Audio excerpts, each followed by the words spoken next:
So basically, the question is, what do you think about Aaron's post-prison attitude, and is there a part of you that feels sorry for him, seeing what he's going through post-prison? No, I don't feel sorry for him at all, because his problems are self-inflicted. As you know, most of our problems are self-inflicted. I know mine are, right? Like, there are reasons that I did things that I did. Those are reasons for me. They don't excuse what I did, and like the mistakes I made or the bad choices that I made.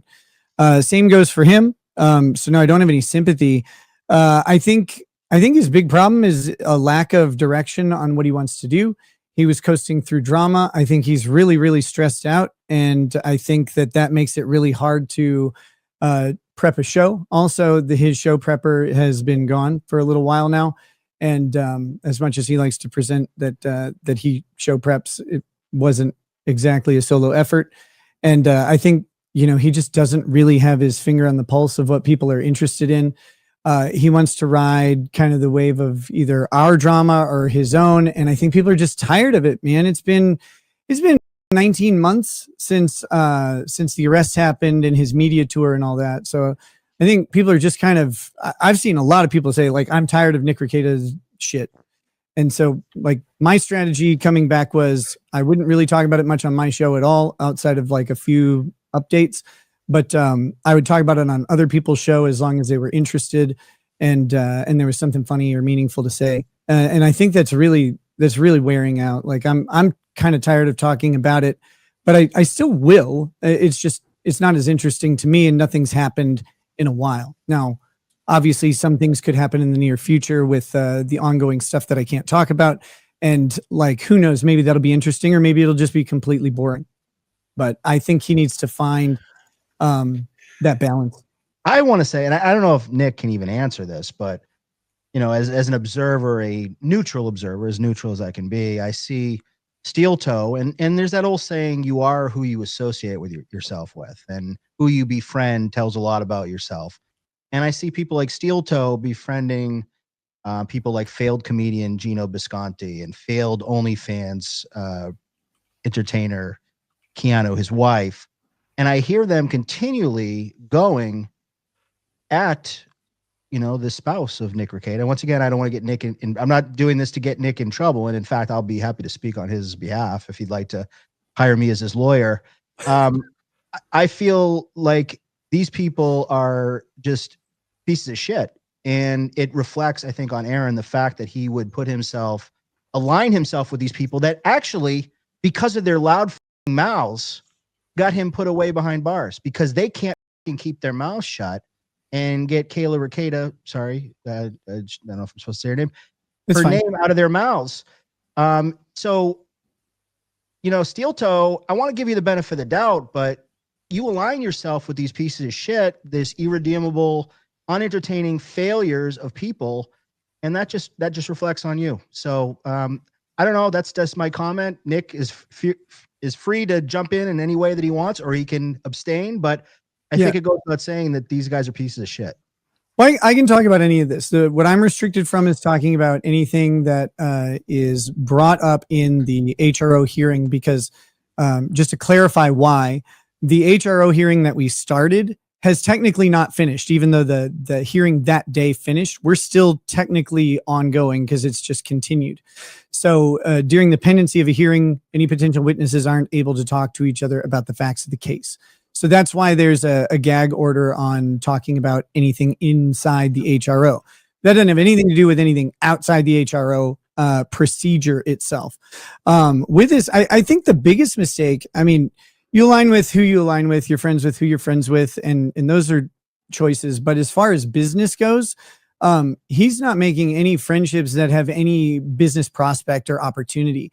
And I think that's the biggest mistake he's making, from like, I need to preserve life and then deal with things as time allows. That's his big problem. You got to figure out how to fill your pockets to keep your family fed, to keep your house and all that stuff. And he's aligning himself with people who have no followers, no show, and no income, and no prospect of any of that changing. So that's the big problem there. I mean, as far as everything else, I think he's finding there was, he found out some longtime personal friend of his blocked him the other day. And he can't figure out why. And it's like, well, because I think the people in his life probably want him to stop focusing on this stuff and go back to just being him, right? And as opposed to living in the shadow of his past mistakes. Alvin Cleveland has a nice thing. He's out in Thailand. What do they call them? Bats over there, their money. Nick, glad you're healthy and hope your family is well. Hope you and Melton get the HRO dismissed and recover all expenses. But yeah, I think that with Aaron, sometimes it comes across that he doesn't know what to do with himself. And again, I've never been an anti-toe guy. But sometimes you just think like you've learned nothing. Like he keeps, as Dan pointed out, the same people that got him in trouble. He insists on talking to them privately, and again, I get no problem personally with Kiki, but you've got to be insane to tell her anything privately, because she will. Well, not always, but she will. It will come out eventually. That's one of the things is I do think Aaron is different, and he gets wrapped up in all this stuff that he never was any good at, and that's both the drama part of it. We saw that. Well, I kind of saw it latently because I didn't really know about Aaron and April's show when he got involved initially with Chad Zumach, but they got just torched by Zumach, and it really did a lot of damage to the show and the audience. He's not really good at getting involved in that type of drama. And then he tries to adopt these things because his own personality is hard to discern. There's a lot of masks involved. I know that Nick, maybe Keanu's not exactly your favorite person, but do you feel that she is another person that just cannot do any right? On YouTube, because I've seen like Rochi has a go ahead. I just think she's dumb, and I think that's the biggest hang up with her. There were times where Keanu and I were just fine with each other, had very nice messages back and forth. She was concerned about April and stuff like that. So and that was when she was really mad at Aaron. The problem is you can count on the Biscontis to make the wrong business and personal decisions every single time. And that's I'm not saying that they should align with me or be happy with me. I don't really care. But Keanu sits and talks about being on the side of women and being against revenge porn and all this stuff. And it's yet you're friends with this guy. And we know what she actually thinks about him, because when they kind of turned on him back when the revenge porn thing first happened, she came out and she's like, he's a giant dork. I didn't actually want him at the wedding. Geno's like, yeah, me either. It was like they said the truth right out loud, and then they had to walk it back. And that's because they just cannot stop themselves from their own IQ limitations. I don't really like Keanu or Geno for obvious reasons. In another time, would have been happily friendly with them, and was actually for a while. We didn't talk very much or anything like that, so it's not like I'm saying we're best friends, but friendly, amicable conversation or encounter, and that's fine. That being said, I think Kiki has some level of good heart in her. I just think it gets blocked by, well, one, by Geno screaming at her, and two, by just making bad decisions on who you associate with and how. You can be friends with people without fully adopting their ideology or their perspective. I'm friends with a bunch of people I disagree with about a whole bunch of things, and one of the things I always try to do is not be friends with someone or not based on who else they associate with. That's up to them. And I just ask the same thing. I'm going to be friends with who I am. If you guys have some sort of animus towards each other, I'll try and keep y'all away, keep the drama away from y'all. But I'm good with this person, I'm good with you. That should be fine. If the other person is disrespectful to me, then, things change. But I think that's they should try doing that rather than forming these gay alliances in a very niche corner of the internet where there isn't any juice to squeeze out of that alliance. It's not like they're aligning with a Logan Paul, as you mentioned earlier, right? Like they're not becoming friends with someone with 11 million followers. They're becoming friends with people with 200 followers and no prospect of that ever changing because they're dearths of charisma or whatever. Fair enough. Statement. Anyway, nobody cares about Steel Toe, right? Including Nick Rekieta. You said this already. Like, it's boring. I mean, so I care about him. I have a personal reason to care about, like, what happens to him and all that stuff. But I think popular wise on the streams, I think it's decreasing really fast. Well, Yeah. Go on, Hughezy. No, I was going to say, but one of the big things about Geno and Kiki lately was that they had that lovely lady, Scarlett Hampton, fine actor. Nick, have you seen any of her work, by the way? Did you have a chance to Google and see what Scarlett Hampton's up to these days? Sorry, did you ask me? Yes. Let me just say I'm aware.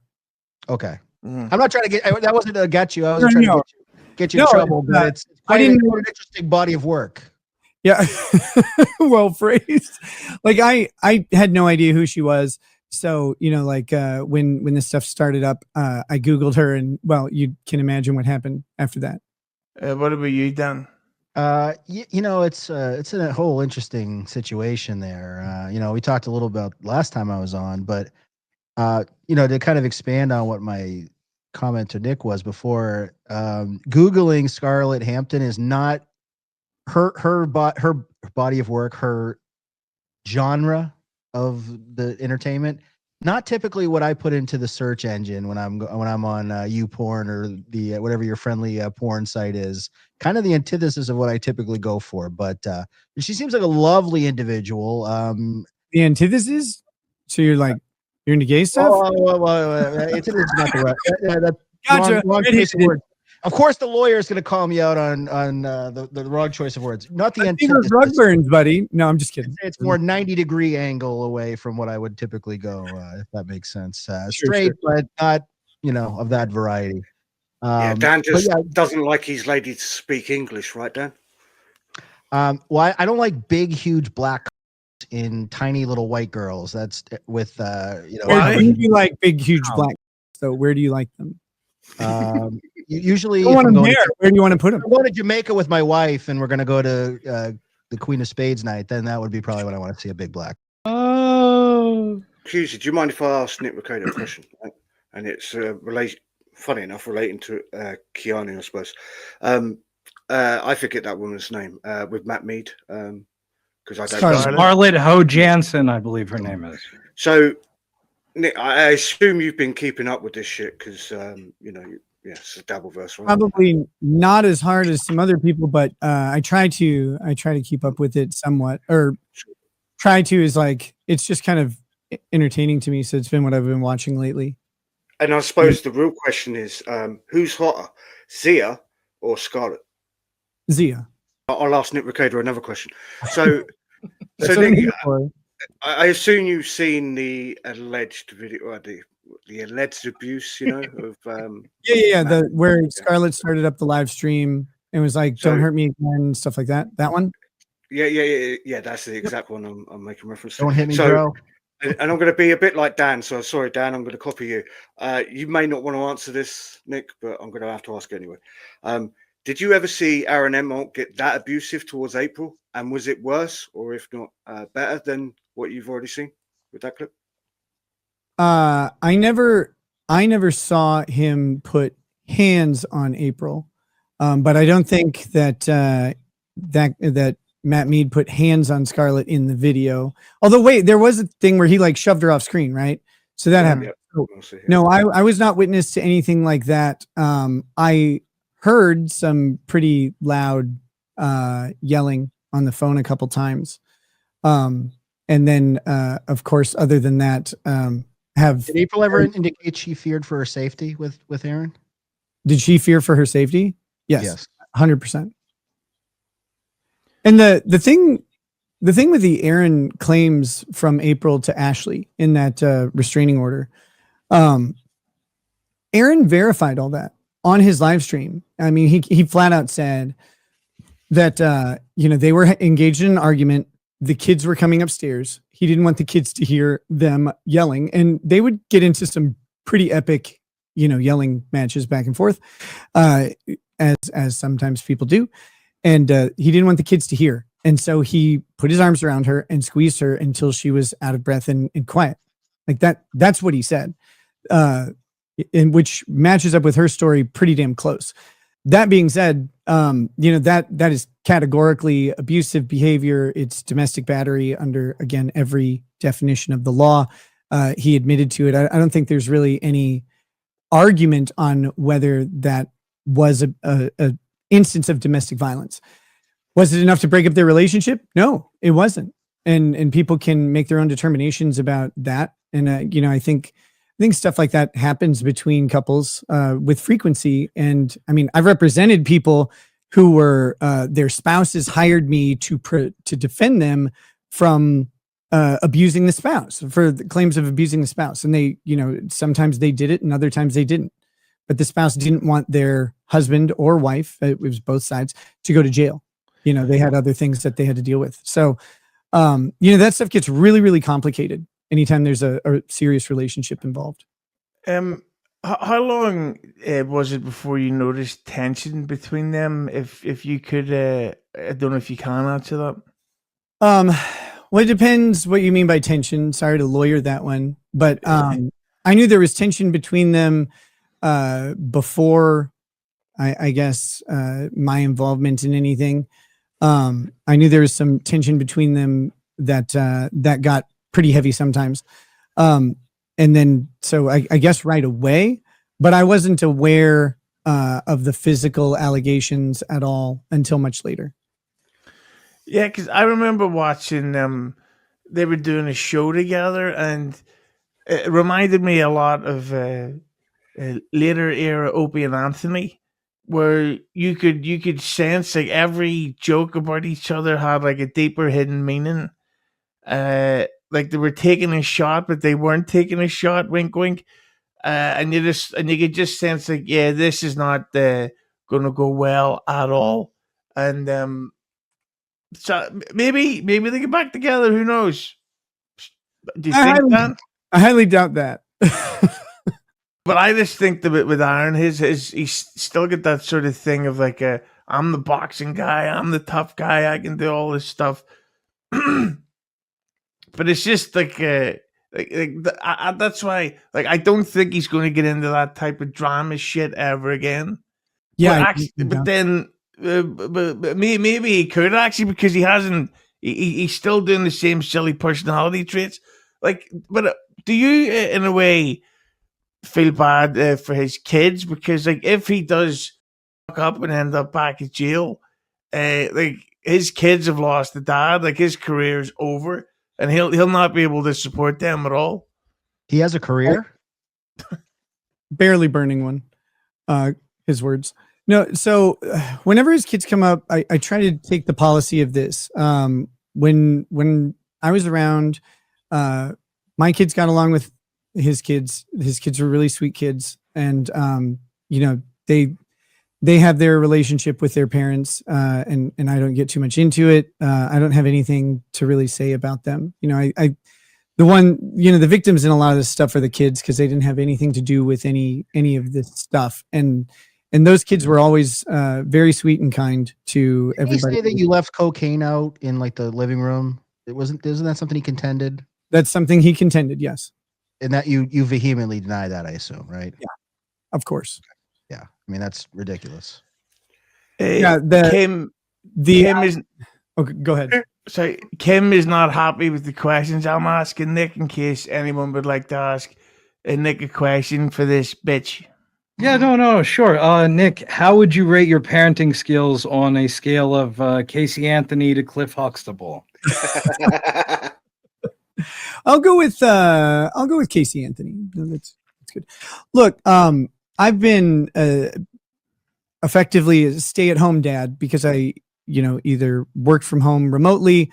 I was in law school for a little while, but that was, it was part-time because that's what my family life kind of demanded. And then since I had an office briefly, but I was still home most of the time.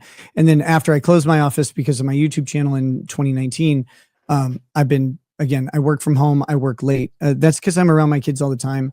I love them. We have great relationships. I've been in their lives from focusing on them from before they were born. Some people made some allegations about me, neglecting or abusing the kids. Those are all false. They weren't born out. We were investigated for 6 months. They couldn't find anything like that. The problem that they had was under the statute.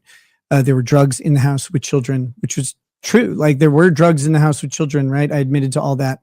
That is what actually happened. But other than that, our kids are never hungry. Our kids were not neglected. Our kids were not abused. And the good part about all this is my relationship with them was good before. It's even better now.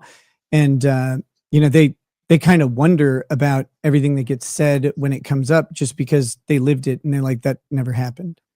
So Nick, question for you. How, so it sounds like you have a great relationship with your kids, which is number one, the most important thing. Absolutely.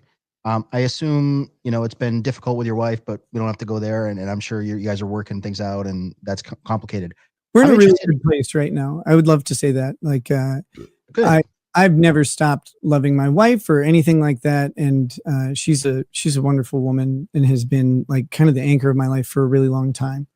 How has this impacted your relationship with like your family, your in-laws, your community? Are there still relationships that you're trying to put back together again, or how's that? Some of the in-laws, to be very clear, not all of them, were people who made reports that were not true. And so that puts a strain on things, right? Like a huge one. The people who weren't involved, I still have okay relationships with all of them. As far as my family goes, my family's been very supportive. These people all know, like they know what actually was going on as far as like our parenting and stuff like that. They didn't really know about the drugs. They sensed something was amiss and for whatever reason chose to go the route they went, rather than coming and talking to us. And who knows what would have happened if they talked to us, right? Like someone confronts you on something you're having a problem with, and maybe you are receptive to the criticism, maybe you're not. But I know one thing that would have been nice to know. It would have been nice to know that people were sensing something was wrong, because we never got that impression. This all came out of the blue. If we would have known that people sensed something was wrong, maybe things would have changed, maybe not. It's hard to say. Like, how do you predict how you would have acted when you were actively using drugs, right? Like, what's your biggest regret about this whole situation? Like, what do you look back and just say, man, this is the worst thing that I learned, the biggest learning experience you had out of all this? The biggest learning experience is that when the government takes your kids away, a whole lot of other shit just doesn't matter, and you learn to let go and not be like so reactive and angry at little things. It's just like, okay, that someone says something, there's a criticism of you, and you go, all right, but like, do you have the power to take away my children? Because if you don't, okay, like that's fine. And so in a lot of ways, I've kind of mellowed out. How I perceived other people's, commentary or criticism. Do you regret the drug use and the polycule and just the whole thing? Or do you look back and say like, no, it was fine. I don't really regret it. I mean, I know you're very libertarian minded. I tend to be libertarian minded. So, it's kind of, if you're not hurting other people, then it's really nobody's business. But do you regret that you got so deep into all that? I tend to not live with regret, because it's like, you can't go back and make a different decision. If you went back, you'd be in the same place and you'd probably make the same decision. The evidence is that you made it before, right? And so, I don't like how some things happened.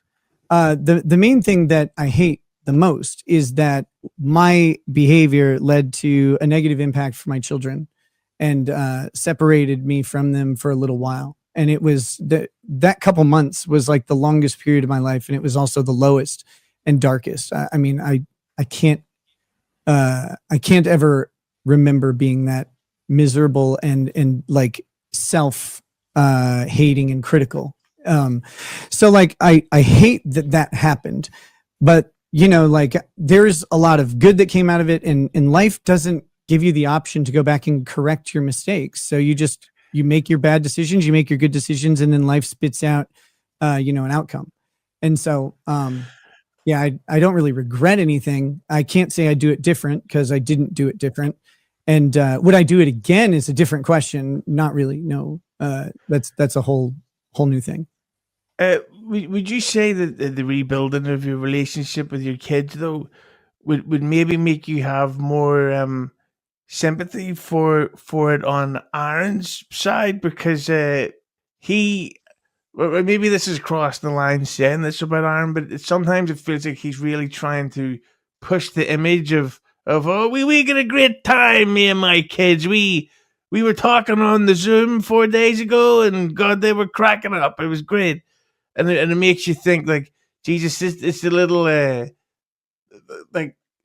Aaron has never posted a picture of his children online until the day mine were taken away. And that should tell you everything you need to know about Aaron and his children and how he, at least for a time, regarded them. Maybe he has picked up some things and learned some things as time has gone on. You would hope so. But I think his relationship with his children before was not what I would want. He obviously, custody issues complicate that. Like, I'm not blaming him for all of that. But that being said, the fact that you said push the image, I think that's been the most obvious thing to come out of this. And I hope, I hope for his relationship with his kids. Like, I don't want him to have a bad relationship with his kids. I don't wish anything bad in that field. I never have. I just hope that he actually did glean a couple things and that quietly, in his own life and when he's not being performative or whatever, that his relationship with them isn't, strained and does survive. Like, I would hope that, or, if it continues to be strained and he continues to be what he was, then I hope, maybe he steps back, but that's up to him and I'll never know. And I don't care to. See, I did not know that he posted his the photo of his kids the day that happened to you. So that's the type of dark side of all this that I hate. Yeah, it was it was more about getting to me than about like showing how great his kids were. That was something that he and April had never, had always stayed away from because of the public nature of whatever. Nick, do you think Aaron was in love with you? That's a complicated question. I think certainly in some ways he was. Did you ever get what makes you think that he loved you? Well, he told me that a whole bunch. It was always kind of phrased as like brotherly or whatever, but he did say it quite a lot. And then he started acting very weird in all of these things, and it started to seem oddly directed at me when it shouldn't have been. But it's just pure speculation. Not actually. Did you ever feel homoerotic when he was involved in the polycule? Did it feel like there was some gay aspect to it? Not on your end, but did you get kind of that vibe from him? Well, the famous story can just rest on its own to answer your question. Did you see him eat the cum, or you just heard that there, from April? I heard it from her right away. Nick, HRO dismissed by Xmas, if you can say. The only thing I can say is we have a deadline in 6 days on December 1st, and who knows what happens after that. Don't know.